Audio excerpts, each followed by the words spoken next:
Hi everyone, welcome back to the channel. आज हम वहीं से प्रोसीड करेंगे जहां लास्ट टाइम छोड़ा था।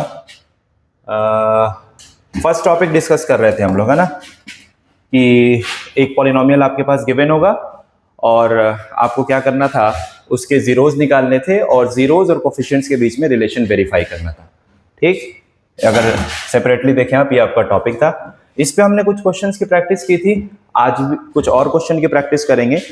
और मैं ये बता दूं कि कॉन्सेप्ट एक ही है, हर क्वेश्चन में यही काम करने वाले हैं हम कि उस पॉलिनोमियल को फैक्टराइज करेंगे और उसके जीरोज निकाल के रिलेशन वेरीफाई करेंगे। लेकिन हर क्वेश्चन यानी कि हर क्वाड्रेटिक पॉलिनोमियल जो आज हम देखेंगे वो थोड़ा अलग अलग टाइप का होगा, मतलब आपको वेरिएशंस दिखाए जाएंगे। ठीक है, लास्ट टाइम हमने 3 क्वेश्चन किया था, एक बिल्कुल नॉर्मल था, है ना, दूसरा आपने देखा कि क्वाड्रेटिक होने के साथ साथ 2 ही टर्म था उसमें। ठीक है, तीसरा कुछ ऐसा था कि मिडिल टर्म में ए बी सी बाइनोमियल इस तरह की चीजें थी। तो आज भी हम कुछ क्वाड्रेटिक पॉलिनोमियल देखने वाले हैं और जैसा मैंने बताया हर क्वाड्रेटिक पॉलिनोमियल आपको अलग ही दिखेगा। ठीक है, काम सब में एक ही करना है, लेकिन आपको उसको फैक्टराइज करने तो आना चाहिए। कम से कम 8-10 तरह का देखेंगे। तो आइए सबसे पहले एक सवाल करते हैं। इसमें दिया हुआ है 4√3x²। पहले सवाल को पहचानना सीखिए। देखिए, एक तो सवाल ये हो गया। दूसरा सवाल अगर मैं आपको दिखाऊं, जैसे सपोज करिए आपके पास है x² + 2√2x-6, x² + 2√2x-6। देखिए, पहचानना सीखिए पॉलिनोमियल को। अगर कोई ऐसा क्वाड्रेटिक पॉलिनोमियल है जहां पर मिडिल टर्म कैसा है भाई, मिडिल टर्म विदाउट रूट है, मिडिल टर्म के पास रूट नहीं है। कैसा है, टाइप समझिए। मिडिल टर्म कैसा है, मिडिल टर्म विदाउट रूट। ठीक है भाई, इसमें अगर रूट इन्वॉल्व नहीं है, चाहे फर्स्ट और थर्ड के पास रूट इन्वॉल्व है, फर्स्ट और थर्ड वाले टर्म के पास रूट है या नहीं है, उससे कोई फर्क नहीं पड़ता। अगर बीच वाले में क्या है, मिडिल टर्म में अगर रूट नहीं है, तो आपको एक पहचान सीख लेनी है। क्या, ऐसे क्वेश्चन कैसे होते हैं, इजी। ठीक है भाई, इनको फैक्टराइज करना बहुत आसान होता है, चाहे वो देखने में कितने भी स्कैरी क्यों ना लगे। पहली बात। दूसरी चीज, अगर क्या चीज, मिडिल टर्म के पास अगर रूट दिख जाए आपको, अगेन चाहे पहले और तीसरे के पास रूट हो या ना हो, अगर मिडिल के पास रूट है तो थोड़ा सा अच्छा क्वेश्चन कह सकते हैं। मैं इसको डिफिकल्ट तो नहीं कहूंगा, लेकिन हाँ, आपको कह सकते हैं कि इसको सीखने में आपको थोड़ा सा क्या करना पड़ेगा, हल्का सा एफर्ट लगाना पड़ेगा कि कैसे कैसे होगा। आप कह सकते हैं कि इट टेक्स, ठीक है, एफर्ट, बहुत ज्यादा नहीं, सीखेंगे हम। तो पहले पहचानना सीख गए हम कि क्वाड्रेटिक पॉलिनोमियल देखते ही हमें कैसे डिसाइड करना है कि कौन किस टाइप का है। मिडिल टर्म में रूट नहीं है, इजी, एकदम रिलैक्स हो जाइए। एग्जाम हॉल में बैठे हैं आप, ऐसा दिख गया, पैनिक होने की जरूरत नहीं है। कैसे करना है अभी डिस्कस करेंगे। चाहे पहले तीसरे के पास हो या ना हो, इससे कोई फर्क नहीं पड़ता। इसके पास नहीं है, खुश हो जाइए, इजी वाला है। इसके पास है तो थोड़ा सा आपको मेहनत करना पड़ सकता है। आइए अब इसको सॉल्व करते हैं, 1 बाय 1 दोनों क्वेश्चन करेंगे। सबसे पहले हम देखते हैं कौन सा, जिसमें मिडिल टर्म के पास रूट नहीं है। आसान वाले से शुरू करते हैं। तो देखिए, हम क्या लिखेंगे, मान लीजिए कि आपके पास एक पॉलिनोमियल गिवन है, मेथड वही रहेगा कि let px is equal to क्या चीज, 4√3x² + 5x - 2√3। अब मुझे सॉल्व करके इसके 2 जीरोज निकालने हैं, तो क्या करूंगा, जीरोज के लिए वही पॉलिनोमियल को जीरो से इक्वेट करूंगा। तो मैंने लिखा putting px is equal to 0। सही है भाई, यानी कि जो मेरा पॉलिनोमियल है, और इसी बात को क्या लिख दूं मैं, 4√3x² + 5x - 2√3, ये पूरी कहानी 0 के बराबर। अब आ जाती है बात स्प्लिट करने की। आसान है ये तो, बीच में रूट नहीं है, तो फर्स्ट और थर्ड का प्रोडक्ट आप रफ में लीजिए। कितना हो गया, 4 2 = 8, √3 का मल्टीप्लीकेशन 3, 8 3 = 24। ठीक है भाई, जिस बच्चे को समझ में नहीं आया मैं यहां अलग से लिख देता हूं। 4√3 है और दूसरा मेरा 2√3 है, तो देखिए 4 2 = 8, √3 3। ठीक है, और पॉजिटिव नेगेटिव नेगेटिव, तो कितना हो गया, माइनस का 24, और मिडिल टर्म है मेरा 5। 5 को 2 पार्ट में तोड़ना है, 24 है, बहुत आसानी से दिख रहा है आपको दूर से ही। 8 और 3, 8 और 3 की हेल्प से आप 5 ला सकते हैं, और 8 और 3 को मल्टीप्लाई करके 24 ला सकते हैं। अब सवाल है कि आपका sum positive but product negative. Product negative कब आएगा, जब दोनों में से एक नेगेटिव हो। तो जाहिर है अगर सम पॉजिटिव है तो छोटा वाला नेगेटिव, बड़ा वाला पॉजिटिव, तो 8 - 3। आ रही बात समझ कैसे इसको तोड़ना है। तो हमने लिखा 4√3x² और इसको लिख दिया 8x - 3x, कोई दिक्कत नहीं है। Minus 2√3 is equal to 0। आइए कॉमन लेते हैं, इन दोनों में क्या कॉमन, इन दोनों में क्या कॉमन। भाई यहां से मुझे दिख रहा है कि दोनों में क्या है, 4 कॉमन है, तो मैं दोनों में से 4 कॉमन ले लेता हूं। ठीक है, x भी है क्या दोनों के पास, दोनों के पास x भी है क्या, बिल्कुल है, 4x। क्या बचा यहां से, √3 और एक x बचेगा, 4 2 ज़ा 8, √3x + 2 बचा। यहां आ जाइए, दोनों के पास माइनस तो आप लोग को दिख रहा होगा। अब थोड़ा सा बिहाइंड द सीन देखने की जरूरत है कि जो √3 है और यहाँ पर ये 3 है और √3 है, आपको दिख रहा होगा कि कुछ कॉमन है ही नहीं, सिर्फ -1 है। ऐसा नहीं है, क्या जरूरत पड़ने पर मैं इस 3 को √3 × √3 लिख सकता हूं, बिल्कुल लिख सकता हूं। इसका मतलब ये जो 3 आप देख रहे हैं, इसको इस नजरिए से देखिए, बिहाइंड द सीन देखने की कोशिश करिए कि ये जो 3 दिख रहा है बेसिकली वो 2 √3 है, यानी कि √3 यहां भी है, यहां भी है, तो √3 कॉमन है। तो माइनस के साथ साथ √3 भी कॉमन है। √3 ले लिया तो एक √3 तो बचेगा, क्योंकि एक 3 2 √3 के बराबर होता है, तो एक √3 और एक x, तो √3x। माइनस कॉमन लिया आपने, माइनस माइनस प्लस, √3 कॉमन ले चुके हैं आप, 2 इज इक्वल टू 0। ठीक है भाई, ये फैक्टराइज हो गया, कॉमन भी ले लिया। अब वापस से कॉमन लेंगे, √3x + 2, तो यहां से बच जाएगा आपका 4x। √3x - 2 आपने कॉमन ले लिया तो बच गया माइनस का √3 इज इक्वल टू 0। 1 बाई 1 करते हैं सर, दोनों फैक्टर को 0 से इक्वेट करेंगे 1 बाई 1, तो कितना हो जाएगा, एक बार इसको करेंगे, √3x + 2 इज इक्वल टू 0, या आपका √3x, 2 उधर जाके -2, तो x की वैल्यू कितनी आ गई भाई, x की वैल्यू कितनी आ गई, x आ गया आपका -2/√3, कोई प्रॉब्लम नहीं है। दूसरा 0 क्या है आपका, 4x - √3 इज इक्वल टू 0, -√3 उधर जाके √3 हुआ, x की वैल्यू √3/4, ये दूसरा 0 आ गया आपका। बस फैक्टराइज करने में ही प्रॉब्लम हो सकती है आप लोगों को, और वो भी पहली लाइन में कि ये कैसे टूटा, समझ रहे हैं ना। अदरवाइज वेरीफाई करने वाला जो पार्ट है वो तो फॉर्मेलिटी है, alpha plus beta minus B, वो तो आएगा ही आएगा। वहां करना क्या होता है, वैल्यू पुट करके एलसीएम लेना होता है, ऐड सब्ट्रैक्ट, यही तो करना होता है। ठीक है, तो मेन यही है फैक्टराइज कैसे करना है। मैं चाहूं तो सेकंड पार्ट स्किप भी करता जाऊं, लेकिन कोई बात नहीं, आइए कर लेते हैं प्रैक्टिस के लिए। अब इसका सेकंड हाफ, जहां पे हमें रिलेशन को वेरीफाई करना है, ठीक है, सेकंड हाफ की बात कर रहे हैं, तो मुझे एबीसी चाहिए, तो मैं लिखूंगा on comparing with ax² + bx + c। ठीक है, हमने लास्ट क्लास में ये सीखा था कि अगर आपको रिलेशन वेरीफाई करना है तो 5 चीजें चाहिए, अल्फा बीटा जो कि 2 जीरोज हैं हमारे, और एबीसी, तो एबीसी निकालते हैं। तो अब जरा कंपेयर करने की कोशिश करिए, यहां पर x² का कोफिशिएंट जो होता है वही मेरा a होता है, कितना है वो 4√3। भाई b क्या होता है, x का कोफिशिएंट कितना है 5, c क्या होता है पूरा का पूरा कांस्टेंट टर्म, यानी कि -2√3। डन, आइए वेरिफिकेशन करते हैं सर। सबसे पहला अल्फा प्लस बीटा, आप बोलेंगे -b/a, no problem. Value put करिए, लेफ्ट राइट बराबर करिए, इधर देखिए √3/4 और माइनस का 2/√3, 2/√3, इधर माइनस अपनी जगह पर, b की जगह 5, a की जगह 4√3, दोनों बराबर आना चाहिए।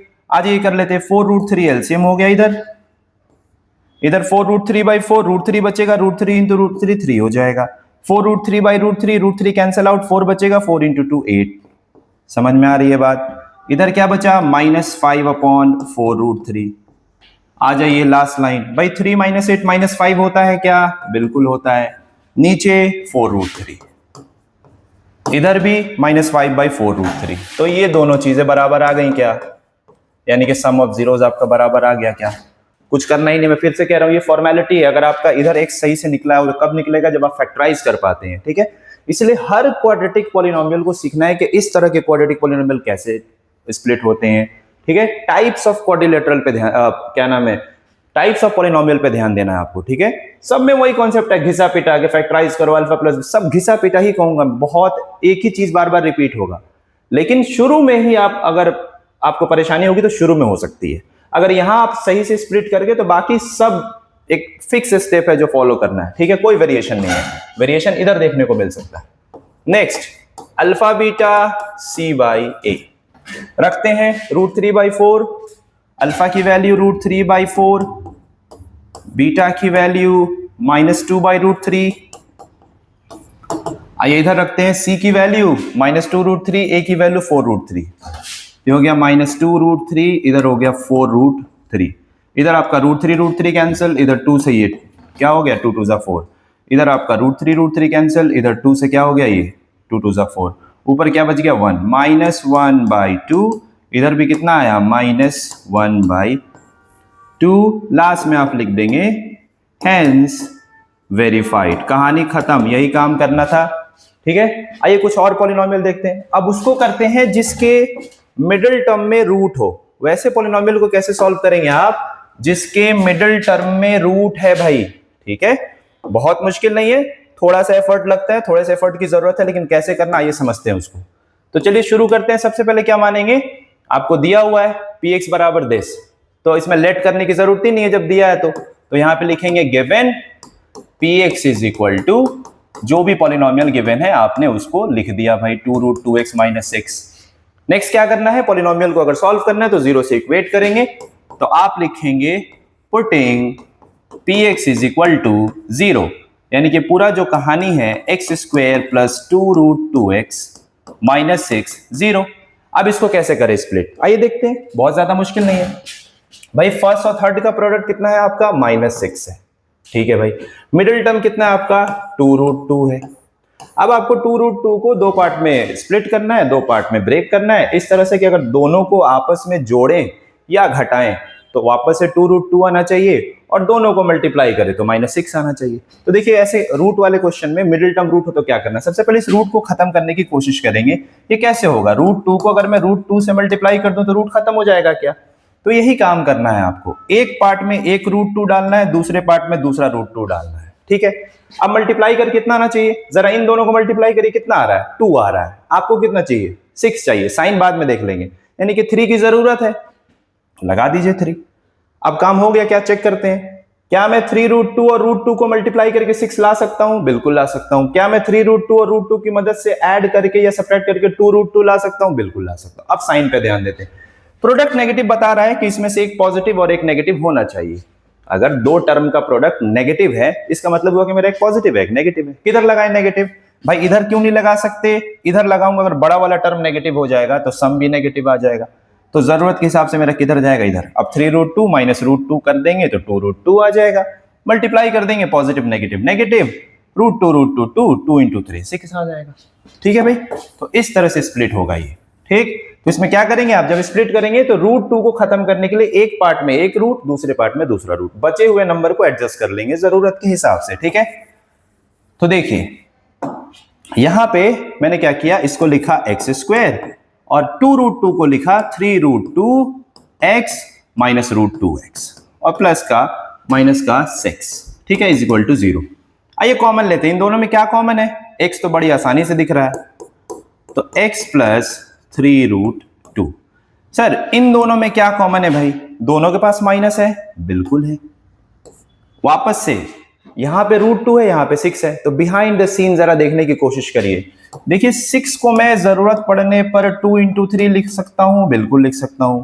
6 को मैं जरूरत पड़ने पे ऐसे भी लिख सकता हूं 2 एज इट इज, और 3 को तोड़ सकता हूं √3 6 को मैं जरूरत पड़ने पर ऐसा भी लिख सकता हूं कि 2 को लिख सकता हूं √2 3 एज इट इज, और 6 को मैं जरूरत पड़ने पे ऐसा भी लिख सकता हूं कि 2 को भी 2 बार √2 लिख दूं और 3 को भी 2 बार √3 लिख दूं। समझ में आ रही है बात, जरूरत के हिसाब से इसमें से किसी भी तरीके से स्प्लिट किया जा सकता है 6 को। अब देखिए मुझे √2 चाहिए है ना, एक √2 से काम चल जाएगा, इतना पूरा तोड़ के क्या फायदा। तो क्या मैं 6 को ऐसे तोड़ लूं 3 × √2 बिल्कुल तोड़ सकते हैं। अब दोनों में क्या कॉमन है, माइनस, और दोनों में क्या कॉमन है √2 कॉमन लेते हैं यहां से, तो बचेगा x। अब ये जो 6 है, आप 6 को इस तरह से देखिए, तो एक √2 अगर आपने कॉमन ले लिया तो अभी भी 3√2 आपका बचा हुआ है, माइनस कॉमन लिया था तो माइनस माइनस प्लस, और ये हो गया सर आपका 3√2। आ रही है बात समझ, ब्रैकेट के अंदर वाला एक्सप्रेशन एकदम सेम। वापस से x + 3√2 कॉमन, इधर क्या बचेगा x - √2। ठीक है भाई, इज इक्वल टू 0। 1 by 1 दोनों फैक्टर को 0 से इक्वेट करते हैं एंड दो जीरोस अपना फिक्स करते हैं। आइए जरा जल्दी से, क्या है पहला 0 क्या हो गया भाई, x + 3√2 0 के बराबर, तो x आ गया आपका -3√2, पहला जीरो। दूसरा x -√2 is equal to 0, so x is equal to √2, that is second zero. फिर से वही कहानी कि सम क्या नाम है, जीरोज और कोफिशिएंट्स के बीच में जो रिलेशन वेरीफाई करना है फॉर्मेलिटी है। हाँ, अगर आपको एडिशन सब्ट्रैक्शन में दिक्कत होती है तो आप वहां पे थोड़ा सा स्ट्रगल कर सकते हैं, वरना मेन यहाँ है। ठीक है, स्प्लिट कैसे करना है, दो जीरोस कैसे निकालना, वही मेन है, वरना तो फिर एबीसी निकाल के बचे हुए फॉर्मेलिटी को पूरा करना बहुत नॉर्मल है। तो देखिए एबीसी निकालते हैं अपना। So on comparing with ax square plus bx plus c, आइए जरा ए बी सी डिसाइड करते हैं अपना फटाफट। हमारे क्वेश्चन में a मतलब x स्क्वायर का कोफिशिएंट कुछ नहीं है, मतलब 1 अंडरस्टूड है। x का कोफिशिएंट विच इज b 2√2 है, और कांस्टेंट टर्म पूरा का पूरा विच इज -c। अब क्या करेंगे भाई, अब करेंगे वेरिफिकेशन। आइए वेरीफाई करते हैं। वेरिफिकेशन कैसे होगा, पहला alpha plus beta minus B by A. Alpha की वैल्यू -3√2, बीटा की वैल्यू पॉजिटिव का √2, माइनस अपनी जगह पर, बी की वैल्यू 2√2, ए की वैल्यू 1। देखिए -3 पॉजिटिव 1 है ना, -3√2 प्लस 1√2 कितना हो गया, -2√2। 1 से डिवाइड करेंगे नंबर इटसेल्फ, -2√2, दोनों सेम आ गया। एंड और क्या करना है आपको, अल्फा बीटा सी बाई ए। सी क्या है भाई, आप अल्फा क्या है आपका -3√2 इंटू बीटा क्या है आपका सर √2। ठीक है भाई, सी की वैल्यू कितनी है -6, ए कितना है 1, नेगेटिव पॉजिटिव नेगेटिव, √2 इंटू √2 2, 2 3 6, 1 से डिवाइड करेंगे नंबर इटसेल्फ, हेंस वेरीफाई। कुछ है ही नहीं, कुछ है ही नहीं। सेकेंड पार्ट कुछ नहीं है, सेकेंड पार्ट कुछ नहीं है, यहां आपको मेहनत करनी है। सेकेंड पार्ट में तो हमने लास्ट क्लास में भी डिस्कस किया था कि अगर लेफ्ट और राइट बराबर नहीं आया, मतलब इसमें एरर पकड़ना बहुत आसान है। नहीं आया तो दो केसेस पॉसिबल है, या तो हमारा कैलकुलेशन ही गलत है, कहीं एरर है, क्योंकि वो आएगा ही आएगा। हर क्वाड्रेटिक पॉलिनोमियल के केस में ये बातें ट्रू होंगी। ठीक है, और दूसरी पॉसिबिलिटी हो सकती है कि क्या पता हमने क्वेश्चन ही गलत ले लिया हो। ठीक, ये चीज है। और अगर क्वेश्चन मतलब गलत ले लिया हो तो फैक्टराइज करने में ही दिक्कत आ जाएगी आपको, पहली बात तो होगा ही नहीं, है ना। खैर, तो मकसद ये नहीं है कि एक ही क्वेश्चन को बार बार क्यों कराया जा रहा है। मेथड जैसा कि मैंने बोला फिक्स है, लेकिन हर पॉलिनोमियल अलग टाइप का हुआ है। अभी तक 5 क्वेश्चन सॉल्व हुए हैं, 2 आज की क्लास में, या मे बी 3, मुझे याद नहीं, और पिछली क्लास में 3। हर पॉलिनोमियल अलग था, हर क्वाड्रेटिक पॉलिनोमियल अलग था। कहने को सेम काम किया जा रहा है, कहने को सब क्वाड्रेटिक है, लेकिन हर क्वाड्रेटिक पॉलिनोमियल आपको यही सीखना है। अभी तक हमने डिस्कस किया नॉर्मल, फिर ऐसा किया जिसमें 2 ही थे, 2 टर्म था, फिर ऐसा किया जिसमें मिडिल टर्म बाइनोमियल था, फिर आज की क्लास में हमने क्या किया कि जिसमें एक ऐसा रूट वाला क्वेश्चन हो कि क्या हो, मिडिल टर्म बिना रूट के हो। फिर हमने एक डिस्कस किया कि मिडिल टर्म विद रूट हो। तो ये वेरिएशन है, टाइप 5 टाइप के क्वेश्चन सॉल्व हो गए। ठीक है, आइए कुछ और करते हैं। जैसे मान लो इस तरह के सवाल, अब यहां पर, अब इस सवाल में देखो कहां दिक्कत हो सकती है। अगर मैं इस क्वेश्चन को ऐसे दे दूं टी स्क्वायर माइनस, और यहां पे कोई परफेक्ट स्क्वायर नंबर ले लूं, है ना। अगर मैं सवाल को ऐसे ले लूं टी स्क्वायर -1, टी स्क्वायर -4, भाई 1 का स्क्वायर है, 2 का स्क्वायर है, T square -9, T square -16, T square -25 and so on and so fourth. तो ये इजी पीजी, इजी है, इसमें कुछ है ही नहीं। ए स्क्वायर -बी स्क्वायर, आप इसको लिखोगे, इसको क्या लिख दोगे, आप लिख दोगे टी का स्क्वायर -1 का स्क्वायर, 2 फैक्टर बन गए, T +1 T -1, and same T square -2 square, T +2 T -2 T +3 T -3 T +4 T. तो इसमें तो कुछ एक्साइटमेंट है ही नहीं, तो इजी हो गया। ठीक है, अब देखो अगर जो सेकंड टर्म है, अगर वो क्या है, परफेक्ट स्क्वायर नहीं है, तो कैसे करें। तो भाई बेसिक कॉन्सेप्ट आपको भी पता होगा कि स्क्वायर रूट के अंदर कोई भी नंबर है और अगर आप उसका होल स्क्वायर करते हैं तो स्क्वायर रूट कैंसिल हो जाता है, उसके अंदर का जो भी कंटेंट है वो बच जाता है। ठीक, तो मुझे अगर इसको गिवन क्वेश्चन को पहले से दिया हुआ है तो मैं इसको अज्यूम वगैरह कुछ नहीं करूंगा, मैं लिखूंगा गिवन, क्या गिवन है भाई, h of t is equal to T square -15। सही है भाई। अब मैं क्या करूंगा, इसको अगर मुझे जीरोस किसी पॉलिनोमियल के फाइंड करने हैं तो उस पॉलिनोमियल को जीरो से इक्वेट करूंगा, तो मैं लिखता हूं putting h of t is equal to 0 which means T square -15 is equal to 0। अब आ गई बात कि भाई कैसे फैक्टराइज करें। तो करते हैं।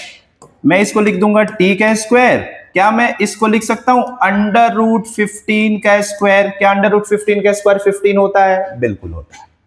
ठीक है भाई, तो वापस से क्या बन गया? टी प्लस रूट 15 ए प्लस बी और ये a माइनस बी। यहां पर आप क्या करेंगे, या तो इस तरफ जहां भी आपको स्पेस मिल रहा हो, या मन करे तो नीचे, मन करे तो ऊपर, आप मेंशन कर देंगे कि आपने इस चीज को ऐसे क्यों लिखा। तो मेंशन कर देंगे कि since A square minus B square is equal to A plus B times A minus B. आपने आइडेंटिटी मेंशन कर दी, है ना। इक्वल टू में 0 है आपका।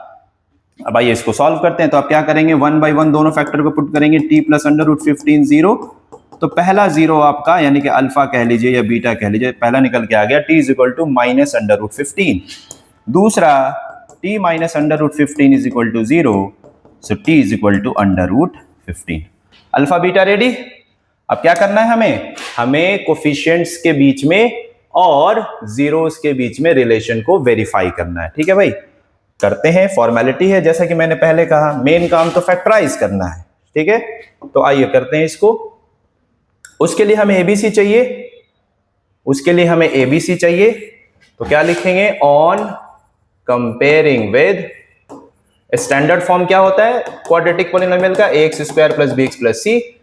कंपेयर करेंगे, सो वी गेट, क्या मिलता है हमें, a b c की वैल्यूज क्या मिलती है भाई, देखिए जरा।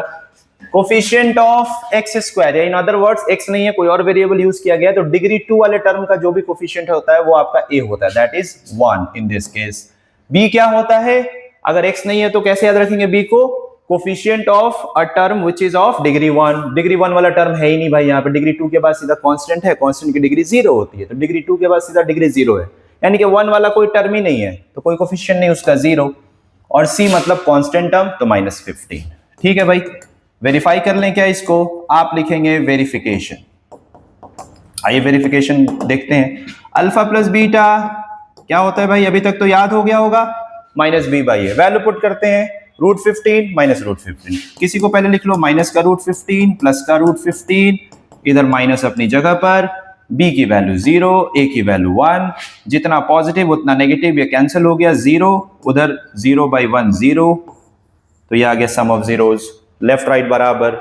ठीक है भाई, एंड अल्फा बीटा तो आप बोलेंगे c अपॉन a। अल्फा की वैल्यू नेगेटिव रूट 15, बीटा की वैल्यू पॉजिटिव रूट 15। कोई दिक्कत, अल्फा इंटू बीटा। अब c की वैल्यू -15, a की वैल्यू 1, तो आप इज इक्वल टू में लिखने वाले हैं -15 by 1। इधर देखिए, रूट मल्टीप्लाई हुआ, root cancel, negative positive negative. ठीक है, रूट 15 15 होता है, 1 से डिवाइड होके वो भी नंबर एज इट इज रह जाएगा। आप लिख सकते हैं हेंस वेरीफाइड। ठीक है, तो सेकेंड हाफ क्वेश्चन का जहां पर बोला जाता है कि verify the relationship between the zeros and their coefficient, ये बहुत आसान पार्ट है, इसमें ज्यादा आपको एनर्जी वेस्ट करने की जरूरत नहीं है। आप इस बात पर ध्यान दीजिए कि अलग अलग तरीके के क्वाड्रेटिक पॉलिनोमियल को किस तरीके से फैक्टराइज करके 2 जीरोस निकालने हैं, इस पर फोकस करना बहुत जरूरी है। कुछ और तरह के पॉलिनोमियल देखते हैं। मैंने बोला था सारे पॉलिनोमियल जितने भी आज हम डिस्कस करेंगे सब अलग तरीके का होगा, मेथड भले वन हो, सवाल सारे अलग होंगे। अब इसमें क्या है, फ्रैक्शन। ठीक है भाई, आइए देखते हैं क्या दिया हुआ है। तो यहां पे कुछ दिया नहीं है, तो मैं मान सकता हूं, तो मैं लिखूंगा let px is equal to, क्या है भाई आपका px, x square plus 1/6x। क्या है, 1/6x और -2। आपने px is equal to something assume कर लिया। अब आगे देखते हैं भाई, क्या लिखेंगे आप, अगर आपको पॉलिनोमियल को सॉल्व करना है तो आप लिखेंगे putting px is equal to 0, which means x square plus, ऊपर तो x ही है, simply x/6 -2 is equal to 0। कोई दिक्कत नहीं है। अब क्या करना है, इसको सॉल्व करना है, फ्रैक्शन है, कैसे करें, कुछ नहीं करना है, एलसीएम लीजिए, एलसीएम लेके इसको पहले ऐड कर लीजिए, जो नीचे आएगा डिनोमिनेटर वो उधर क्रॉस मल्टीप्लाई करके 0 से खत्म हो जाएगा, सिंपल। तो भाई एलसीएम क्या हो गया, 6, इन सबके नीचे 1 है, 6/1 6, 6 into x square, 6x square, 6/6 1 into x is x, इसके नीचे 1 है, 6/1 is 6, 6 2 is 12। कोई परेशानी, इज इक्वल टू 0। ये तो बेचारा उधर जाके मल्टीप्लाई होकर खत्म ही हो गया। इसके नीचे अगर 1 है, अगर इसके नीचे 1 है तो this into 1 this and this into 0 0 है कि नहीं। तो आप क्या लिखेंगे, simply 6x square plus x minus 12 0। यानी कि इस कहानी में बस ये हुआ कि उसको फ्रैक्शन से हटाकर एक नॉर्मल क्वाड्रेटिक पॉलिनोमियल को कन्वर्ट करने में एक बार एलसीएम लेना पड़ा और कुछ नहीं। अब इस नॉर्मल पॉलिनोमियल को फैक्टराइज करने की कोशिश करते हैं। अभी नॉर्मल बन गया भाई। 6 और 12 पहले और तीसरे का प्रोडक्ट आ रहा है 72, बीच वाला है उसका ऐसे तो टर्म x है, कोफिशिएंट है 1, तो भाई 9 और 8, 9 8 72 और 9 और 8 की हेल्प से आप 1 ला सकते हैं। अब आपको कोफिशिएंट साइन पर ध्यान देते हैं। प्रोडक्ट चाहिए नेगेटिव, तो एक नेगेटिव एक पॉजिटिव तो लेना पड़ेगा। अगर दो चीज का प्रोडक्ट नेगेटिव है तो आपको पता है एक पॉजिटिव एक नेगेटिव, किसको लें? तो भाई अगर मेरा सम नेगेटिव होता तो बड़ा वाला नेगेटिव लेता, सम पॉजिटिव है तो बड़ा वाला पॉजिटिव, छोटा वाला नेगेटिव, तो 9 - 8 that's it। ठीक है, तो क्या करने वाले हैं आप? 6x square plus 9x minus 8x, 9 - 8 1x, and यहां हो गया 9 8 72 x स्क्वायर। ठीक है भाई, माइनस का 12 0। आइए कॉमन लेते हैं। दोनों में क्या कॉमन दिख रहा है आपको? 3x, 3 2 6, 3 3 9। दोनों में क्या कॉमन दिख रहा है? माइनस का 4, माइनस ले लिया आपने, 4 2 8, x रहेगा माइनस माइनस प्लस, 4 3 12। ठीक है भाई, ब्रैकेट का expression ultimately exactly same. 2x plus 3 common ले लीजिए यहां से। अगर आप 2x प्लस 3 कॉमन ले लेते हैं तो यहां से बचा 3x, यहां से बचा minus 4, 3x minus 4 is equal to 0। भाई 1 by 1 दोनों फैक्टर को 0 से इक्वेट करेंगे। तो अगर मैं पहले को करूं तो 2x plus 3 is equal to 0, तो 2x is equal to minus 3, x की वैल्यू आ गई माइनस 3/2, और दूसरा 0 क्या है आपका? 3x minus 4 is equal to 0, ये उधर जाके प्लस हुआ, x की वैल्यू 4/3। कोई दिक्कत नहीं है। वेरिफिकेशन वाला पार्ट छोड़ दूं क्या? छोड़ दूं? सिंपल तो है, कर ही देता हूं लो, बहुत आसान पार्ट है ये। आइए करते हैं। अल्फा प्लस बीटा किसके बराबर आना चाहिए भाई? माइनस बी बाई ए के। ओके, अल्फा की वैल्यू माइनस 3/2, बीटा की वैल्यू प्लस का 4/2, इधर माइनस अपनी जगह पर। अच्छा, एबीसी निकाल लेते हैं। एबीसी लिख लेना बेटा। यहाँ पे ए कितना आ गया आपका? चलो लिख ही देता हूं एबीसी वाला पार्ट। तो क्या लिखेंगे आप? ऑन कंपेयरिंग विद, वो तो मैं डायरेक्ट, अब देखो मैं यहां से सिंपली एक मैसेज देना चाह रहा हूं, मैं डायरेक्टली भी ले सकता था ना। सब्जेक्टिव सवाल है तो ये लिखना बहुत जरूरी है। 3-4 लाइन में लिख चुका था, फिर भी उसको मैंने इरेज करके वापस से आपको दिखाने का बस ये मैसेज कन्वे करने की कोशिश कर रहा हूं कि भाई सब्जेक्टिव एग्जाम में लिखना जरूरी है। ठीक है, डायरेक्टली भी हमें दिख रहा है, इतना कहानी करने की जरूरत नहीं है, बट फिर भी on comparing with ax square plus bx plus c, क्या मिलेगा भाई आपको? a, b और c की वैल्यू।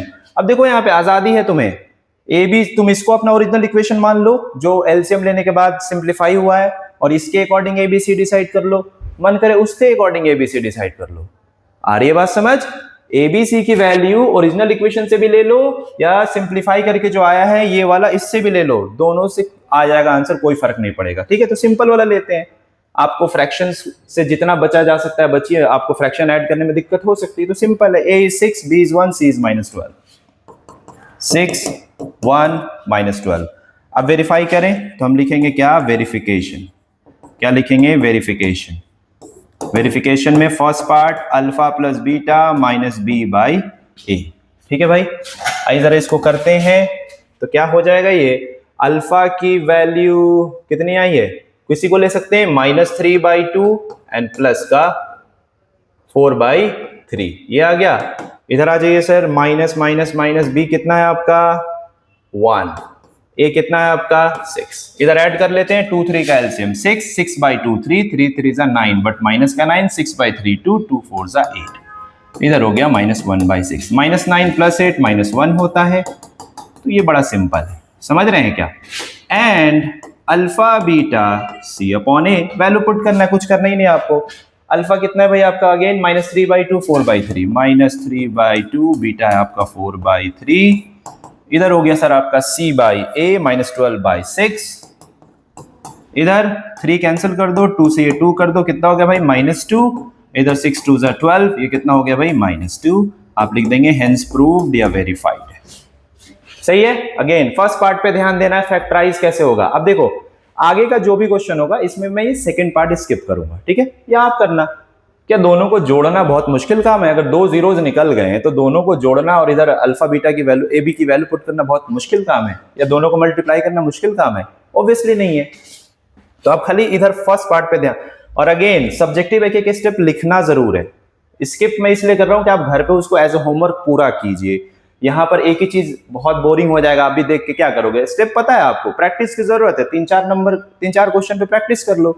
हाँ, वो नंबर कैसे आ रहे हैं, रूट वाले आ रहे हैं, नॉर्मल आ रहा है, फ्रैक्शन आ रहा है, तो आपको आना चाहिए बेसिक प्लस माइनस, अदरवाइज उस पर भी डिस्कशन होगा। ठीक है, आइए आप सपोज करिए कुछ ऐसा सवाल है, ठीक है, मैं आपको फैक्टराइज करके दे देता हूं। सवाल कह रहा है आपसे कि अगेन जब कुछ दिया है तो लेट वर्ड यूज नहीं करूंगा मैंने कहा given f(x) is equal to f of x is equal to 6x square minus 3 minus 7x। ये सवाल कुछ भी आपको लग रहा होगा ये तो नॉर्मल है, ऑब्वियसली नॉर्मल है, बस थोड़ा सा कंसंट्रेशन की जरूरत है, कि प्रेजेंस ऑफ माइंड की जरूरत है, कि आप मेंटली प्रेजेंट हैं कि जल्दबाजी में काम करके निकल गए। ठीक है ना, डिग्री डिसेंडिंग ऑर्डर में नहीं है, यहाँ पर डिग्री 2, डिग्री 0, डिग्री 1, तो पहले 2 लिखना था, फिर 1 लिखना था, फिर 0 लिखना था। तो आपको कुछ नहीं करना है, इसी को लिखना है, और f(x) इज इक्वल टू पहले डिग्री 2, फिर डिग्री 1 और डिग्री 0।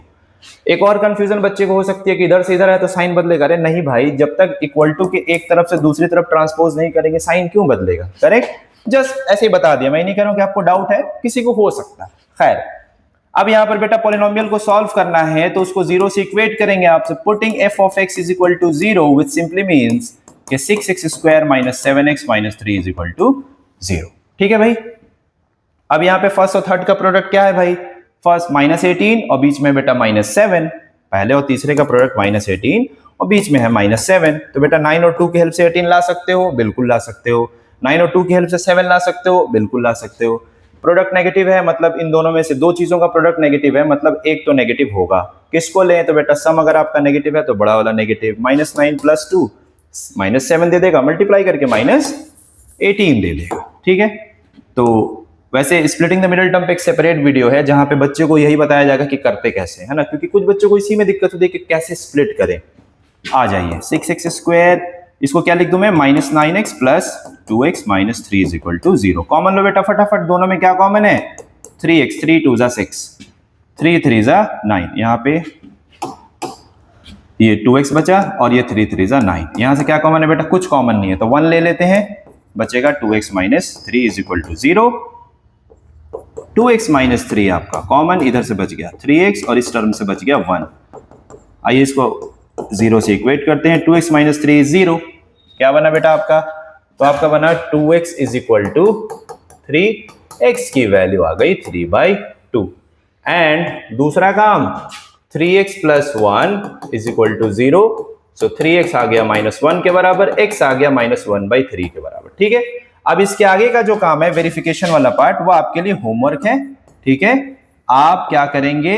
आप क्या करेंगे? एबीसी की वैल्यू निकालेंगे जिस तरह से हमने सीखा है, और एबीसी की वैल्यू निकाल के अल्फा प्लस बीटा और अल्फा माइनस बीटा की वैल्यू को, अल्फा बीटा की वैल्यू को क्या करेंगे? लेफ्ट राइट इक्वल करने की कोशिश करेंगे। ठीक है, आंसर एकदम बराबर आएगा ही आएगा। तो बस इस पे ध्यान दीजिए, ये आपको करना है। नेक्स्ट पार्ट, नेक्स्ट किस तरह का पॉलिनोमियल है भाई? हर पॉलिनोमियल अलग होना है। नेक्स्ट पॉलिनोमियल कैसे यूनिक है ये देखते हैं। अब देखो, डरावना सा पॉलिनोमियल, बहुत ही डरावना सा पॉलिनोमियल। यहाँ पे क्या दिख रहा है? X square plus x minus p of p plus 1, है ना। मतलब क्या है कि जो आपका कांस्टेंट टर्म है वो थोड़ा सा कॉम्प्लेक्स दिख रहा है, सिंपल एक नंबर ना होके या एक सिंगल डिजिट ना होके, है ना, थोड़ा सा कॉम्प्लेक्स दिख रहा है। कोई बात नहीं, आइए मैं कराता हूं, बताता हूं कैसे होगा। पहचानना है कि इस तरह के क्वेश्चन को कैसे। तो पहले तो बेसिक काम कर लें। क्या बेसिक काम का क्या मतलब हुआ भाई?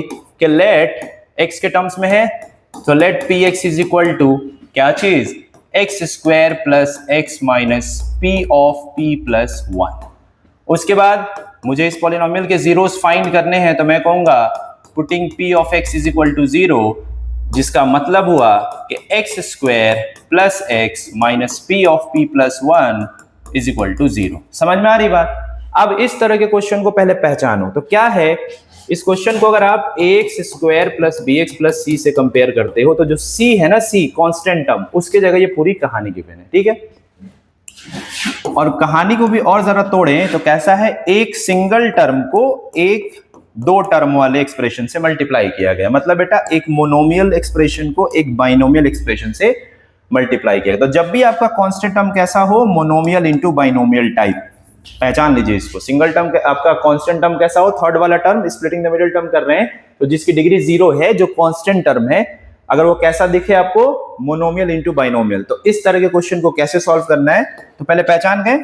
अब आइए सॉल्व कैसे करना है जरा समझते हैं। मिडिल टर्म कितना है भाई, 1 है, मिडिल टर्म 1 है, ठीक है भाई। इसको मुझे दो पार्ट में तोड़ना है, इस 1 को मुझे दो पार्ट में तोड़ना है, कोई दिक्कत नहीं है भाई। पहले और तीसरे का प्रोडक्ट कितना होगा, कोफिशिएंट 1 है, 1 into positive into negative, negative, और 1 से मल्टीप्लाई करेंगे तो यही रहेगा, ये है भाई।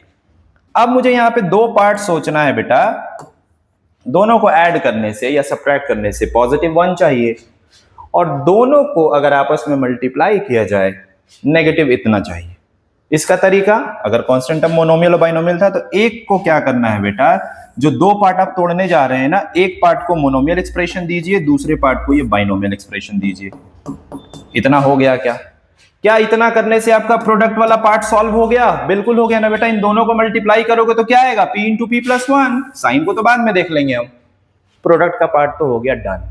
अब चाहिए सम 1 आना चाहिए। देखो अगर यहां पे तुम दोनों को जोड़ोगे तो कभी भी 1 नहीं आएगा, p प्लस पी 2p हो जाएगा, और ये 2p प्लस 1। अब कहोगे नहीं जोड़ना है तो पहले तो p को खत्म करना पड़ेगा। अब यहाँ पे बस आपको बहुत केयरफुली साइन किधर आएगा, पहले के साथ के दूसरे के साथ, इस बात का ख्याल रखना है। देखो अगर यहां माइनस लेते हो तब भी तुम्हारा काम नहीं होगा, पूछो क्यों? जब इन दोनों को जोड़ने की कोशिश करोगे, negative of p and positive of p plus 1, तो क्या होगा बेटा, नेगेटिव ऑफ p अपनी जगह पर, हो गया काम, हो गया। लो नेगेटिव ऑफ p पे पॉजिटिव ऑफ p कट गया, 1 बच गया तुम्हारा, ठीक है। तो साइन आ गया इसके पास। जस्ट मान लो कोई बच्चा ऐसे ट्राई किया था बेटा कि इसके साथ नेगेटिव, अब इसको जोड़ोगे तो क्या दिक्कत आएगी, positive of p minus p और माइनस प्लस माइनस -1, तो ये कट गया, लेकिन दिक्कत क्या आई बेटा, -1 बच गया, आपको चाहिए था +1, ठीक है। तो आपको बहुत सावधानी से इन्हीं बातों का ध्यान रखना है कि भाई साइन किधर जाए। कल को यहाँ पे कोफिशिएंट -1 होता तो साइन इधर जाता, कोफिशिएंट +1 है तो साइन इधर आ गया। समझ में आई बात? तो ये जो 1x है इसको मैं लिखूंगा px and this much x, ठीक है। दोनों को जोड़ने से +1 आ जा रहा है और दोनों को मल्टीप्लाई करने से इतना आ जा रहा है, ठीक है भाई। आइए देखते हैं कैसे तोड़ा आपने इसको। आपने कहा x² प्लस, भाई क्या करना था, इसको p वाले के साथ नेगेटिव साइन लगाना था बेटा, p वाले के साथ नेगेटिव, तो लिखेंगे -px और प्लस का p of p plus 1x। Middle term को तोड़ा है बस, अभी और कुछ नहीं किया है। अब ये जो मेरा कांस्टेंट टर्म है minus of p into p plus 1, ये एज इट इज अपनी जगह पर। क्या कॉमन मिल रहा है सर आपको इन दोनों में से? आप कहेंगे इन दोनों में से कॉमन मिल रहा है आपको x कॉमन लेंगे बेटा, x माइनस p। इन दोनों में क्या कॉमन मिल रहा है, तो दोनों के पास आपको दिख रहा है p, क्या मिल रहा है, p प्लस 1, तो दोनों के पास है भाई, ठीक है। यहाँ पे p नहीं है बेटा, यहाँ पे दो p कहां से आ गया, एक है p और एक है p प्लस 1, ठीक है। तो आपको क्या मिल रहा है, p प्लस 1, आप ले लेंगे p प्लस 1 कॉमन, क्या बचेगा यहाँ से x, और p ले लिया बेटा तो माइनस का p इज इक्वल टू 0, कोई परेशानी नहीं है। अब देखो वापस से इसमें और इसमें क्या कॉमन, आप बोलोगे दोनों के पास x माइनस पी है, x माइनस पी कॉमन, समझ पा रहे हैं, x माइनस पी कॉमन लिया तो बेटा यहां बचा x, और यहां पर अगर आपने x माइनस पी कॉमन लिया तो क्या बचा बेटा p प्लस 1। अब एक चीज ध्यान रखना, x प्लस p प्लस 1 ऐसे भी लिख सकते हो, लेकिन क्या करो x के अलावा जितना भी है ना, जैसे सिंपली x प्लस 2 होता है, तो x के अलावा जो नंबर है वो तो कांस्टेंट है, तो यहाँ p plus 1 as a constant use किया गया। तो लिखने का तरीका बस ये हो सकता है बेटा कि आप इस कांस्टेंट को लिखिए ब्रैकेट में, आप दो बार स्मॉल ब्रैकेट ऐसे लगा नहीं सकते, तो आप क्या करना, फर्स्ट और लास्ट को ब्रैकेट जो है उसका थोड़ा सा चेंज कर देना। यहां पर क्या लिख देंगे बेटा आप, लार्ज ब्रैकेट, क्या लिख देंगे आप, लार्ज ब्रैकेट, ठीक है, इज इक्वल टू 0। अब आइए दोनों फैक्टर्स को 1 by 1 0 से इक्वेट करते हैं। So x minus p is equal to 0, तो जो आपका पहला 0 है, आप जिसको अल्फा कह सकते हैं या बीटा कह सकते हैं, दैट इज p। दूसरा x plus p plus 1 is equal to 0, तो x कितना हो गया, ये पूरा p प्लस 1 उधर जाएगा तो हो जाएगा माइनस ऑफ p प्लस 1। किसी बच्चे को एकदम सिली मिस्टेक करने की जरूरत नहीं है कि नहीं दोनों का साइन बदलेगा, भाई ये पूरा का पूरा टर्म पॉजिटिव है तो पूरा का पूरा टर्म नेगेटिव हो गया, अंदर साइन नहीं बदलेगा। हाँ ब्रैकेट खोलोगे तो -p -1 होगा, वो एक अलग चीज है। ये आ गया alpha plus beta, that's it. अब इसका हो सकता है कि अगर आप सम और प्रोडक्ट को वेरीफाई करने की कोशिश करो तो क्योंकि जो जीरोज आए वो थोड़े से नॉर्मल नहीं है, ठीक है, नॉर्मल जो नंबर होता है वैसा नहीं है, तो हो सकता है आपको दिक्कत हो, तो मैं ये पार्ट भी कर देता हूं। तो आप क्या लिखेंगे बेटा, अब एबीसी पहले डिसाइड कर ले अपना, तो आप लिखेंगे on comparing with ax square plus B x plus C. वैसे तो होमवर्क देने की बात हुई थी, लेकिन इसमें एबीसी थोड़ा सा अलग है तो मैं इसको भी कर देता हूं। ए क्या है बेटा, एक्स स्क्वायर का कोफिशिएंट, तो आप बोलेंगे a इज इक्वल टू 1। आपका जो b है that is coefficient of x, वो भी आपका पॉजिटिव 1, और c ये पूरा का पूरा कांस्टेंट टर्म है, मतलब minus p into p plus 1। ठीक है भाई, अब आ जाते हैं वेरिफिकेशन वाला पार्ट, देखते हैं क्या कह रहा है। तो देखिए वेरिफिकेशन इसका बहुत सिंपल है यार, प्लस माइनस से थोड़ी ना घबरा जाएंगे हम। मैं कह रहा हूं कि अगर अल्फा और बीटा टेढ़े मेढ़े आ जाएंगे एकदम सिंपल, एक पॉजिटिव इंटीजर नेगेटिव इंटीजर या कोई रेशनल नंबर नहीं आके कुछ इस तरह का एक्सप्रेशन आ जा रहा है या रूट आ जा रहा है, तो क्या उसको ऐड और मल्टीप्लाई करने में हम घबरा थोड़ी जाएंगे। आइए, तो कितना आ गया बेटा, alpha plus beta minus B by A. भाई अल्फा है p, चाहो मैं पहले नेगेटिव लिख लूं कोई परेशानी नहीं है, माइनस ऑफ p प्लस 1, यही तो है, और प्लस का बीटा विच इज p। इधर आ जाइए, माइनस अपनी जगह पर, b है 1 और a भी है 1, ब्रैकेट खोलो तो जरा, माइनस p माइनस 1, इधर प्लस का p, इधर 1 बाई 1 1, पॉजिटिव नेगेटिव, देखो नेगेटिव p पॉजिटिव p गया, इधर -1 उधर -1, ये बराबर आ गया। एंड अल्फा बीटा तो आप बोलोगे c अपॉन a, क्या बोलोगे, alpha beta c upon a। Value put करो, this one is c, this one is a, देखो जरा, minus of p plus 1 whole divided by p, इधर सॉरी इधर तो मल्टीप्लाई करना है ना, तो कितना हो गया, अल्फा की value minus of p into p plus 1 into p, और इधर c बाई ये करना जरा, c किधर है आपका, minus of p into p plus 1 और डिवाइड बाई a इज 1। ठीक है भाई, पॉजिटिव नेगेटिव नेगेटिव इसको मल्टीप्लाई करके मैं इतना ही रहने देता हूं, और उधर 1 से डिवाइड होके वो उतना ही रह गया, दैट्स इट, दोनों बराबर आ गया। कोई परेशानी हो तो बताइए। ठीक है, ये वेरीफाई हो गया, आप लास्ट में लिख देंगे हेंस वेरीफाइड। ये भी मैं होमवर्क में देने वाला था, मैंने बस ये समझ के कर दिया कि क्या पता वैल्यू थोड़ा सा नॉर्मल नहीं है तो आप देख के परेशान हो जाओ, बट ऐसा कुछ है नहीं। तो हर पॉलिनोमियल अपने आप में अलग है जो आज डिस्कस हो रहा है, भले सेम मेथड घिसा पिटा मेथड है कि सब में वही काम हो रहा है, लेकिन हर पॉलिनोमियल अलग है भाई। अगर आप इसी को स्प्लिट नहीं कर पाओगे तो आगे कहां बढ़ पाओगे, आई बात समझ। तो हर पॉलिनोमियल अलग है। अब देखो एक फिर से सिमिलर पॉलिनोमियल, अभी आपने कौन सा किया था, जहां पे कांस्टेंट टर्म कैसा था, मोनोमियल इंटू बाइनोमियल, देखना जरा सेम है, कांस्टेंट टर्म कैसा है, मोनोमियल इंटू बाइनोमियल, ठीक है, लेकिन इसका कोफिशिएंट नेगेटिव है मिडिल टर्म का, उसका कोफिशिएंट मिडिल टर्म का पॉजिटिव था, ठीक है ना, यहाँ पे पॉजिटिव था, तो साइन थोड़ा सा ध्यान में रखेंगे। क्या मेथड बताया गया था भाई कि मिडिल टर्म को कैसे तोड़ना है, देखो उसी को फॉलो करो। अगर आपको याद हो जो बताया गया था, आप लिखेंगे बेटा यहाँ पे क्या चीज कि लेट कुछ भी मान सकता हूं मैं, for example f of x is equal to x square minus 3x minus m into m plus 3। यहां पे मैं px, fx, gx, hx कुछ भी मान सकता हूं। अगर पॉलिनोमियल में वेरिएबल x है तो बस x होना कंपलसरी है, ठीक है। आइए भाई इसको सॉल्व करना है, तो आप लिखेंगे putting px is equal to 0, पूरा जो पॉलिनोमियल है बेटा उसको अब जरा 0 के बराबर पुट करिए, तो x square minus 3x minus m into m plus 3 0, यहां तक तो कोई दिक्कत नहीं है। मिडिल टर्म है मेरा -3। मैंने आपको क्या बोला था कि अगर आपको दो पार्ट में तोड़ना है तो एक पार्ट को मोनोमियल एक पार्ट को बाइनोमियल दे दो। कब काम करा रहा था बेटा ये आपसे, जब ये आपका सी वाला टर्म इस फॉर्म में था, एक को मोनोमियल एक को बाइनोमियल दे दो, ठीक है भैया। वैसे प्रोडक्ट आ कितना रहा है, यहाँ पॉजिटिव 1 है, यहाँ नेगेटिव इतना है, तो 1 इंटू दिस यही रहेगा। प्रोडक्ट आना चाहिए आपका minus m of m plus 3। तो भाई एक बात बताओ, इसको और इसको मल्टीप्लाई करने से क्या m इंटू एम प्लस 3 नहीं आ गया। साइन की बात आती है, आओ देखते हैं। अगर साइन तुम यहाँ नेगेटिव लगाते हो, क्योंकि प्रोडक्ट सम बेटा आपको नेगेटिव चाहिए, अगर तुम यहाँ नेगेटिव लगाते हो और उसके बाद दोनों पार्ट को, पहले पार्ट और दूसरे पार्ट को जोड़ने की कोशिश करते हो, तो यहाँ पे तुम्हारा काम नहीं हो पाएगा। कैसे, माइनस का m और प्लस का m प्लस 3, तो बेटा ये दोनों कट जाएगा, पॉजिटिव 3 बच जाएगा, आपको तो नेगेटिव 3 चाहिए। तो इससे क्या पता चला, जस्ट उल्टा कर दो, अब माइनस जरा इधर लगा के देख लो, माइनस इधर लगा के देख लो। अब काम हो जाएगा क्या, ये पॉजिटिव का m और मुझे इसमें जोड़ना है, इन दोनों पार्ट को जोड़ना है, ठीक है। तो ये माइनस m माइनस 3 नहीं हो जाएगा, तो बेटा ये m तो अभी भी कटेगा, बट अब आपको माइनस 3 दे के जाएगा। हो गया काम। इस तरह से तोड़ना है। मतलब ये कि -3x को मैं तोड़ने वाला हूं, क्या चीज बेटा, -3x को मैं कैसे तोड़ने वाला हूं, m into x and this much into x, ठीक है, दिस मच इंटू x, इस तरह से तोड़ने वाला हूं, ठीक है। पॉजिटिव m और बचा हुआ नेगेटिव। आ जा, तो मैं लिखूंगा क्या यहां पर एक्स स्क्वेयर, अब इसको क्या करना है, पॉजिटिव m ले रहा था मैं, पॉजिटिव mx और नेगेटिव m इंटू, फिर से m लिख रहा हूं, m तो उधर आ गया, नेगेटिव का m प्लस 3 इंटू एक्स।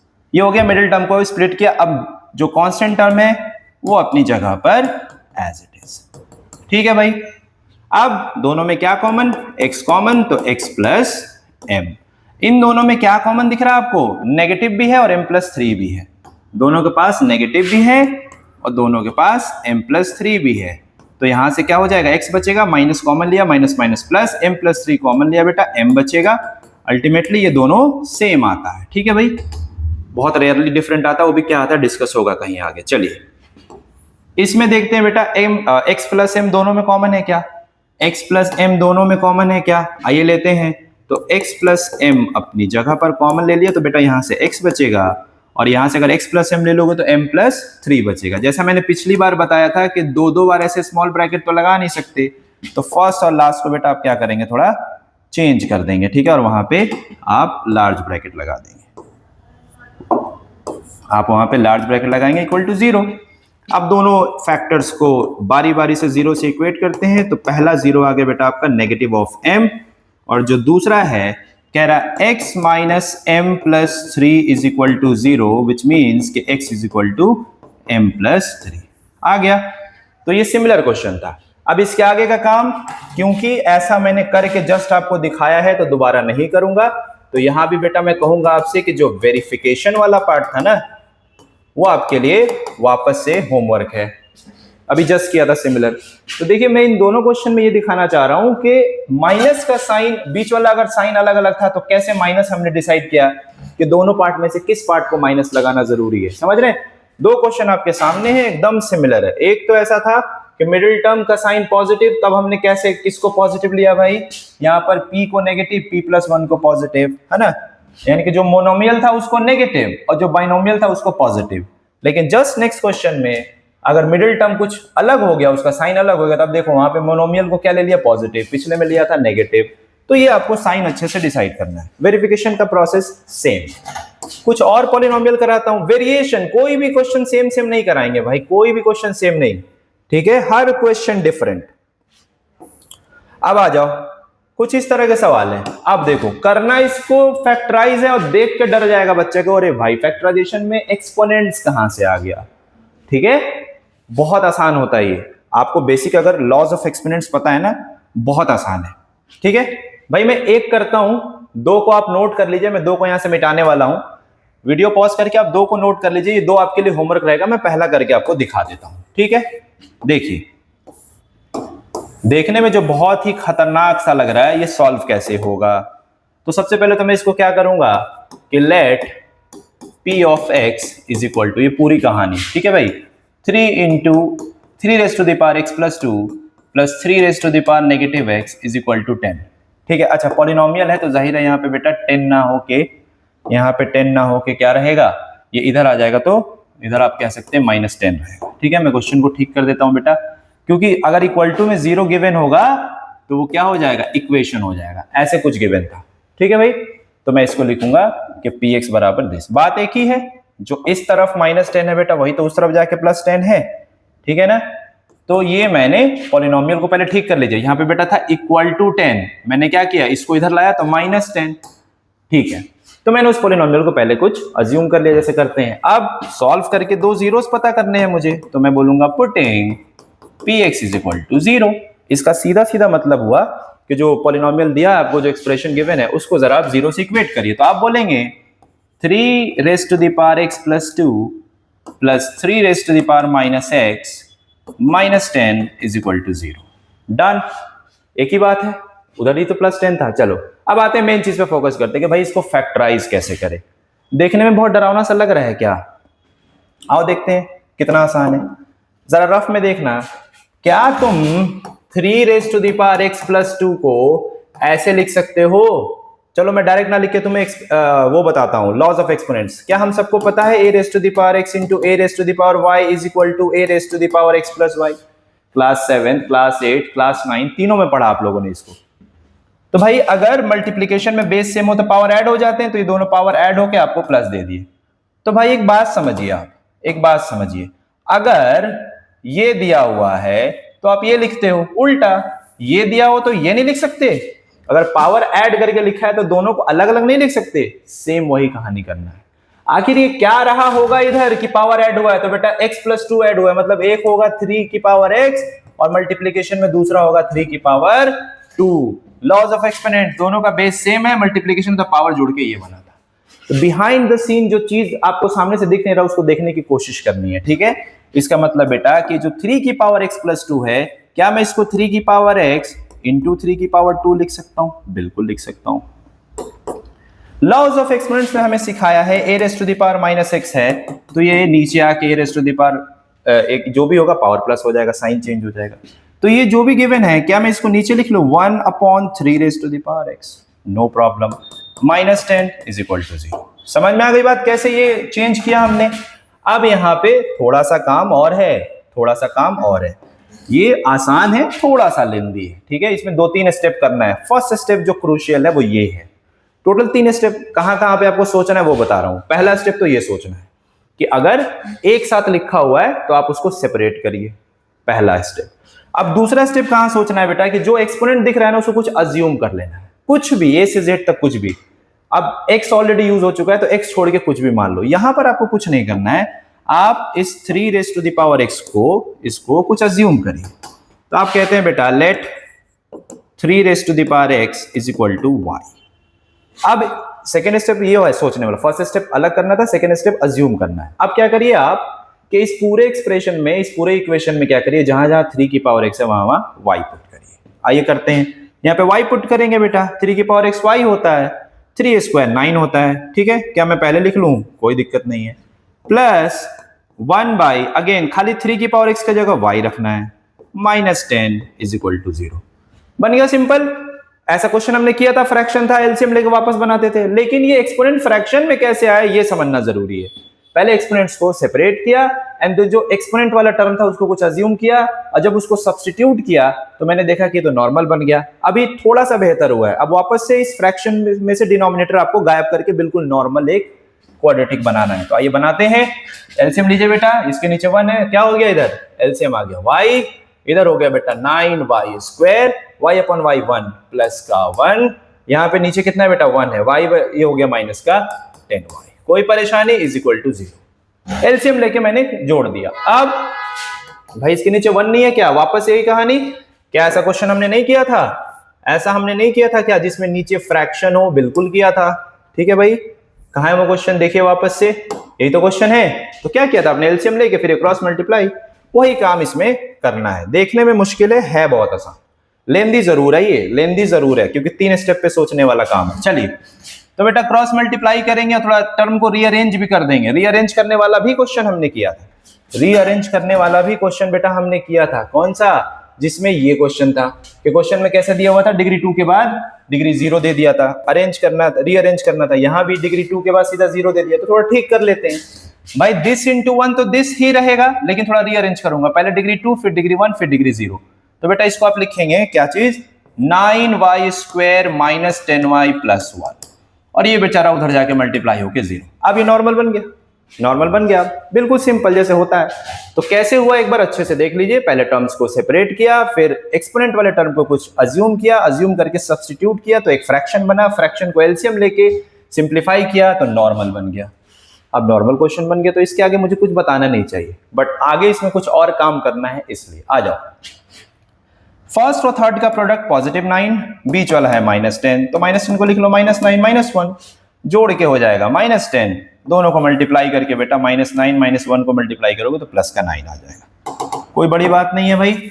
आइए तो देखना बेटा यहाँ पे क्या करोगे आप, तो 9y square -9y -1y plus 1 0। जल्दी से कॉमन ले लो दोनों में से 9y कॉमन ले लीजिए बेटा आप। 9y क्या बचेगा, यहां से बचेगा y, ठीक है, और यहां से बचेगा 1। इन दोनों में बेटा माइनस का 1 कॉमन ले लोगे आप तो क्या बच जाएगा यहाँ पे y -1 is equal to 0। y -1 वापस से कॉमन लेंगे तो यहां से बचेगा 9y, यहाँ -1 इज इक्वल टू 0। अब देखो y -1 is equal to 0, so y is equal to 1, पहला 0। 9y -1 is equal to 0, so 9y is equal to 1, y is equal to 1/9। अब यहाँ पे थोड़ा सा प्रेजेंस ऑफ माइंड की जरूरत है। हम एकदम ये कह सकते हैं कि फ्लो में हम खुश हो जाएंगे, अच्छा 2 0 आ गया, this is my alpha, this is my beta, काम हो गया, चलो अल्फा प्लस बीटा प्रूफ करते हैं -b/a के बराबर होता है। नहीं, हमारा क्वेश्चन x के टर्म्स में था, हमने y तो अज्यूम किया था इस चीज को, तो वापस से y की जगह 3 x सब्स्टिट्यूट। देखो उल्टा, पहले 3 की पावर x जहां जहां था ना, वहां आपने y क्या किया था, सब्स्टिट्यूट किया था। अब उल्टा वापस से y की जगह 3 की पावर x रखेंगे। मतलब जो अल्फा और बीटा है ना, ये नहीं है आपके अल्फा और बीटा, जो 2 जीरोस है वो ये नहीं है। बड़ा सिंपल है, आपका क्वेश्चन x के टर्म्स में था तो अल्फा और बीटा भी आपके x के टर्म्स में होंगे। तो यहां पे जो थर्ड स्टेप है जहां पे सोचना था, पहला सेपरेट करना, दूसरा अज्यूम करना, अब तीसरा सब्स्टिट्यूट करना। जोश जोश में ये अज्यूम ना कर लेना कि अच्छा यही मेरा अल्फा और यही मेरा बीटा है, ऐसा बिल्कुल नहीं है। तो अब क्या लिखेंगे बेटा, सब्स्टिट्यूटिंग क्या चीज, 3 x is equal to y, या y इज इक्वल टू 3 की पावर x, जो करना चाहते हैं वो लिख सकते हैं। ठीक है, क्या सब्स्टिट्यूट करने जा रहे हैं, y के जगह अब 3 की पावर x लिखने जा रहे हैं आप। यानी कि y बराबर 1 आया है, बट y की वैल्यू कितनी है, 3 की पावर x। इसका ये मतलब हुआ बेटा कि जो y इज इक्वल टू 1 है, बेसिकली y तो 3 की पावर x के बराबर है, तो 3 की पावर x की वैल्यू 1 आई है। अब यहां से x की वैल्यू निकालनी है। थोड़ा सा आपका एक्सपोनेंट्स एंड पावर्स का जो लॉज ऑफ एक्सपोनेंट्स है ना, वो थोड़ा सा आपका चेक हो जाएगा। देखिए हमने एक प्रॉपर्टी पढ़ी है कि if a raised to the power x is equal to a raised to the power y where a is not is equal to 1, दोनों का बेस सेम हो जाए बेटा, बस बेस 1 नहीं होना चाहिए, तो पावर दोनों का सेम हो जाता है। ठीक है भाई, अब आना जरा, मुझे दोनों का बेस सेम करना है। भाई बेस सेम करने के लिए इधर 3 है तो इधर भी 3 करना पड़ेगा। तो क्या मैं 1 को 3 की पावर 0 लिख लूं, ये भी लॉज ऑफ एक्सपोनेंट्स है, a raised to the power 0 is equal to 1 where a is not is equal to 0। तो बेटा मैं 3 की, अगर बेस 0 ना हो और उसका पावर 0 हो तो आंसर तो हमेशा 1 होता है। तो क्या मैं 1 को ऐसे लिख लूं बेटा, 3 की पावर 0। अब देखो दोनों तरफ बेस सेम हो गए तो दोनों का पावर सेम हो जाएगा। ठीक है, तो आप क्या लिखेंगे, ऑन कंपेयर करेंगे बेटा, तो दोनों का पावर आपस में कंपेयर हो जाएगा, x बराबर 0। ये आपका अल्फा है, x के टर्म्स में क्वेश्चन था तो x के टर्म्स में अल्फा। ठीक है, ऐसे ही अब बीटा के लिए इसको कंपेयर करेंगे, एंड y बराबर 1/9 है। भाई ये y तो है ही नहीं, इसने तो फसाड एकदम ऊपर से लगा रखा है। ये है बेटा y तो 3 की पावर x है एक्चुअली में आपका, तो 3 की पावर x 1/9 के बराबर है। अगेन दोनों का बेस सेम करना बहुत जरूरी है ताकि आसानी से हम x की वैल्यू कंपेयर कर सके। तो बेटा एक बात बताइए, क्या मैं 1/9 को 1/3² लिख सकता हूं? बिल्कुल। क्या मैं 3² जो नीचे है ऊपर ले जाके पावर -2 कर सकता हूं? हो गया आसान। दोनों का बेस सेम तो काम ही खत्म। ऑन कंपेयरिंग क्या बेटा, ऑन कंपेयरिंग आप लिखोगे x इज इक्वल टू -2।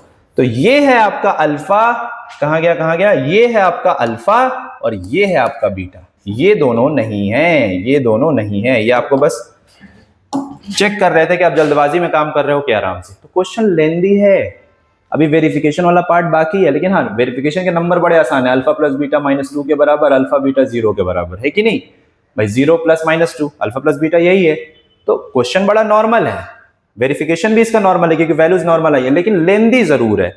तो इसको रिपीट कर दे रहा हूं बेटा, क्या करना है आपको, फर्स्ट टाइम तो ये देखना है कि कैसे इस जो कंबाइंड लिखा हुआ उसको अलग अलग लिखें, मतलब laws of exponents reverse apply करना है। ठीक है, दूसरा कि एक्सपोनेंट वाले टर्म को कुछ अज्यूम करना है। क्या अज्यूम करें, कोई भी लेटर, बस जो इसमें ऑलरेडी यूज हुआ है उसको छोड़ के।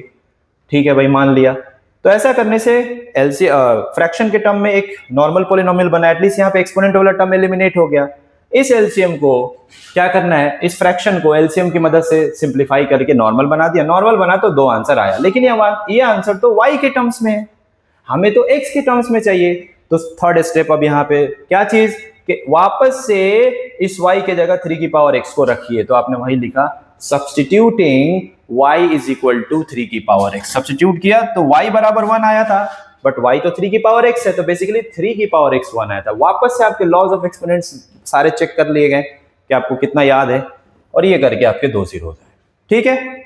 और यहाँ पे 13 और 14 जो क्वेश्चन नंबर था वो क्या था आपका, होमवर्क रहेगा, ट्राई करिएगा, नहीं आएगा डिस्कस करेंगे। क्या बचा आज की क्लास में, और कुछ, कोई स्लाइड खाली जा रहा है, कोई क्वेश्चन और करा दिया जाए, एक और बच रहा है।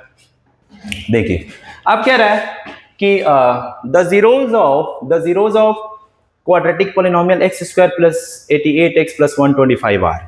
बस क्या चीज, पहला option both positive both negative, 1 positive 1 negative both equal. देखो आसान सवाल है, यहां पर आपको पॉलिनोमियल सॉल्व करके जीरोज निकालने को नहीं कहा जा रहा है, तो स्प्लिटिंग द मिडिल टर्म तो भूल जाओ, फैक्टराइज करना ही नहीं आपको। बस इतना पूछा है कि जो दोनों आंसर्स आएंगे सॉल्व करके, वो उन दोनों का साइन कैसा होगा, दोनों पॉजिटिव दोनों नेगेटिव, एक पॉजिटिव एक नेगेटिव, कैसा होगा, बस ये पूछा गया, ठीक है। तो इसमें आपको सॉल्व करने की टेंशन नहीं पालनी है। आइए देखते हैं बेटा, जरा देखते हैं एबीसी निकालो। तो ऑन इस तरह के सवाल को कैसे करेंगे भाई, आपको आरएस में भी मिलेगा, एनसीईआरटी एग्जाम्पलर में भी मिलेगा। ये सवाल बेटा आपको आरएस में भी है, ये आपको एग्जाम्पलर में भी है, और इससे मिलता जुलता सवाल कुछ ऐसा होगा, x square plus 99x plus 127, वो आपको आरडी में भी है, ठीक है, तीनों में है ये सवाल। चलिए आइए ऑन कंपेयर, बट ये डिट्टो सवाल आरएस और एग्जाम्पलर में है। On comparing with ax square plus bx plus सी।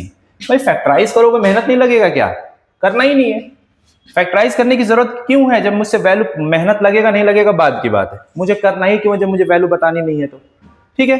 तो बेटा जरा ए बी सी अपना डिसाइड करना, तुम्हारा ए है 1, तुम्हारा बी है 88 और सी क्या है 125। भाई एमसीक्यू है, ठीक है, कोई सॉल्व करने की जरूरत नहीं है, डायरेक्ट बता दूंगा मैं आपको। आपका अल्फा प्लस बीटा कितना है भाई, माइनस बी बाई ए के बराबर।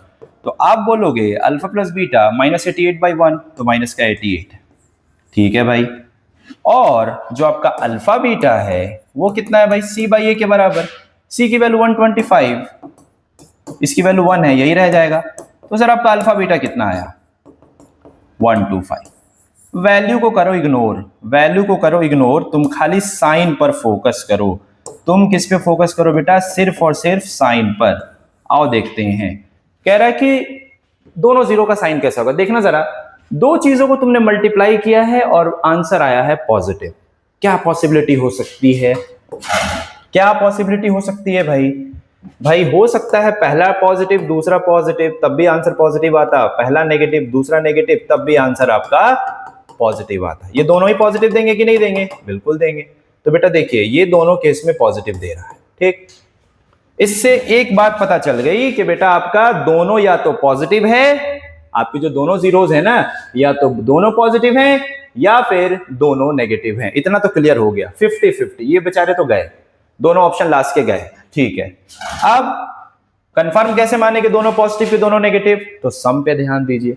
भाई दो चीजों को आपने ऐड किया, आंसर नेगेटिव, तो जाहिर है दोनों पॉजिटिव तो नहीं हो सकता, ये वाला चीज नहीं हो सकता। क्यों नहीं हो सकता बेटा, क्योंकि पॉजिटिव प्लस पॉजिटिव, एक पॉजिटिव में दूसरा पॉजिटिव जोड़ेंगे तो आंसर कभी नेगेटिव नहीं हो सकता। क्लियर है बेटा। लेकिन हाँ, एक नेगेटिव प्लस दूसरा नेगेटिव, आंसर नेगेटिव हो सकता है।